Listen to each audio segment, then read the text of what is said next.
Would agree that today digital marketing is harder than most people think. And here's why. 15 years ago, when we started our marketing agency, 23 years ago, when I started marketing online with my other businesses, no one was doing it, right? So we're dealing right now with the law of supply and demand. It's a basic economic concept. And so if you started doing SEO in 2010, 2015, there weren't as many of your competitors thinking about it. Today, given that AI has disrupted search, given that AI and algorithms are changing how social media plays the game, it's no longer who follows your content, who sees it. It's what people are interested in, is how their news feeds are wired. Because of the technological advancements in AI and algorithms, digital marketing is harder because you have to find ways to be interesting with your product and service or your brand story that other people will want to see in their news feeds. And here's the other side of it. Buyers, and this is the hard part. We talk about this and been preaching it for years about the buyer has always been in control of the journey. And this isn't just an AI late thing or a social media thing. When I was in the 90s, when I first started my entrepreneurial career, people had to come to a company and a salesperson to get the information they needed. Of course, the internet proliferated that. Google, for example, people could go to the internet and get a bunch of the information.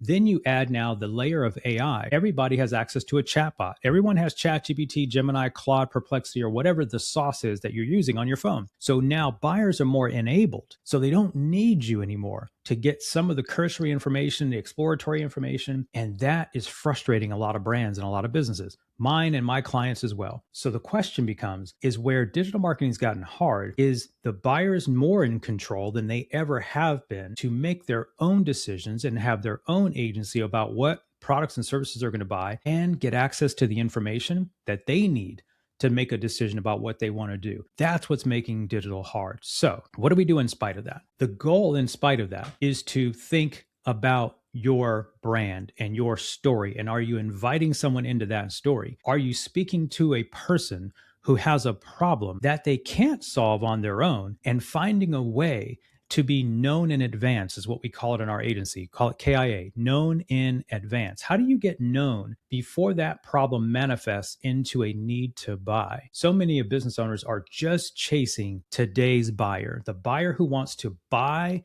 and solve the problem today. And so marketing is extremely hard if all you're doing is marketing to a now buyer, which studies say is only 2 to 4%, maybe 5% of the entire market that could buy your product or service. So my advice is to look at your model, your marketing mix, and spend way more time and energy than you ever have on the 95% of people who might buy later, but who identify as the person who has the problem.